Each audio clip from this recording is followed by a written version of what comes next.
Hello class, this video will help you complete the assignment 9 using the template that's given to you.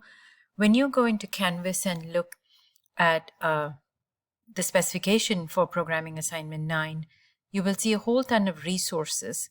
So there is the programming 9 assignment document that you can download. There's PowerPoint slides, and as you can see, if I go into this, there's instruction here on what classes are.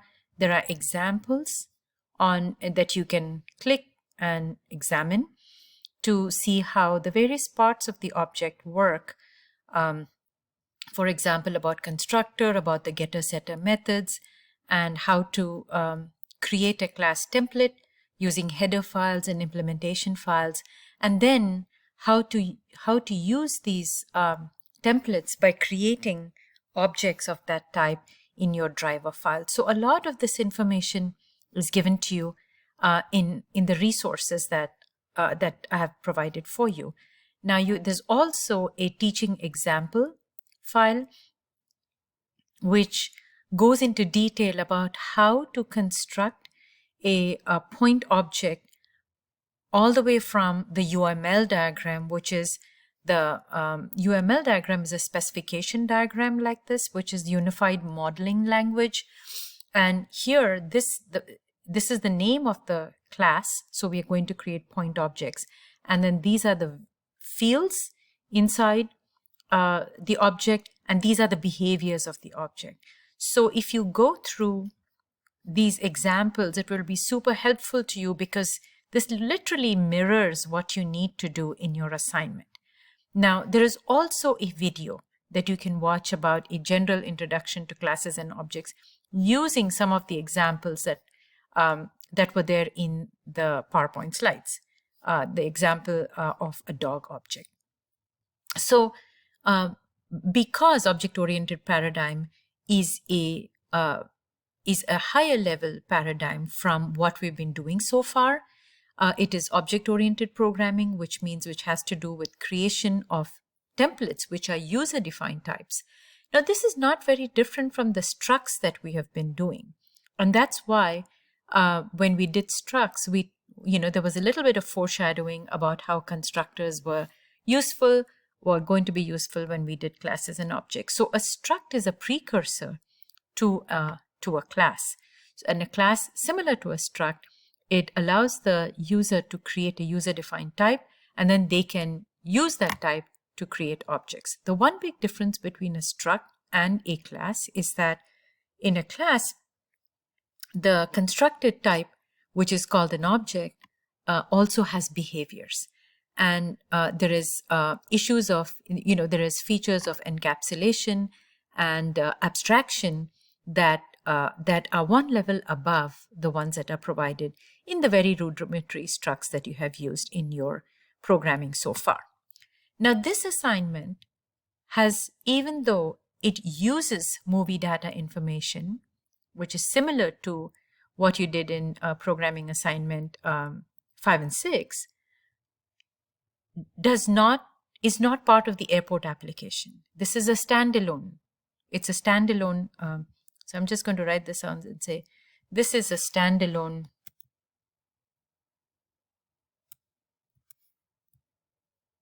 assignment. It is not related to the movie data. It's not related to the airport application. It will look like it, but it's not. Now, let me go. So what are we supposed to do? Here is what the output is supposed to look like. You will be prompted to enter movie information. So you're not going to be reading from that movie data file. So this is the user is going to enter the information, and then you will create a movie data object and simply display it on the screen. So it's not connected to the airport application. It's not a menu-driven program. It's a very simple program. And here is the template that you're going to be using. So here is the driver. Here is the class specification file, and all of this is given to you in the template. You do not need to make any changes to this. So I'm just going to say do not change here. Do not change this. you can use this template code.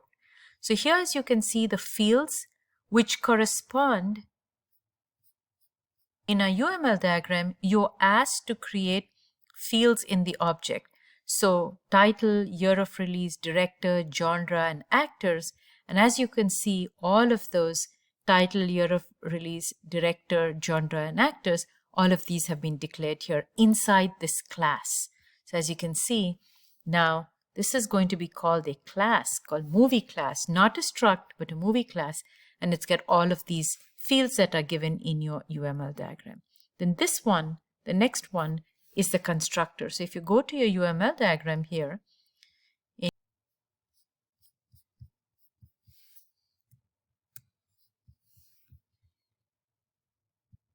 so if you go into your Module 9 assignment, you will see that you need to write a constructor, which is a general constructor, not a default constructor, which contains input parameters. And then you need to write functions which are called getters and setters. Getters are those functions that return the values, the current values of these fields. So string, the value of string is returned by get, the value of title is returned by get title, the value of year of release is returned by get year, the value of director is returned by get director, and so on and so forth. If we want to change the value of this inside the object, then we need to use a function called setter, and that changes. So set title changes the title of the movie, and so on and so forth. Now, if you look into your template, you will see that all of these headers are declared here for you. Now, how to implement this? As you can see, the class file, it has a semicolon at the end. And let's go into the implementation file. And you can see the scope resolution operator that says that this is the constructor that comes from the movie data class. And the constructor has been written for you. There's also the use of the this reference pointer. And there is an explanation here which says that this actually refers to the, for example, when you say this arrow title, we are talking about this particular field, which can be either reported or changed, as opposed to what's coming in from here, which is the input parameter and the value that the user is giving to it. So this refers to the current object. This title refers to the current field, and title, simple title, refers to the incoming parameter which has the same name. And here, one of the getters has been written for you, and you are expected in exactly the same way to complete the getters. Similarly, one setter is given to you, and you are expected to complete the rest of the functions. Now, if you look into the main program, then I'm just going to change this to, into the main program, the driver. You will see that all that's happening here is querying from the user for information. So please enter the movie information. It says get the title, get the year of release, and all of that. All of this is written for you. And what you do need to do at the end of it is then call the constructor, create the movie object by calling the constructor and passing this information to initialize the fields of the object.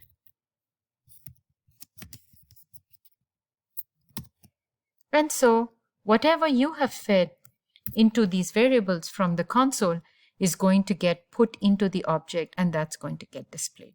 So you do not need to change anything here. Do not change anything here. The only thing you need to do is in the implementation file, wherever you see complete this, please go ahead and complete the single line, usually functions, that will make your program work. All right, thank you.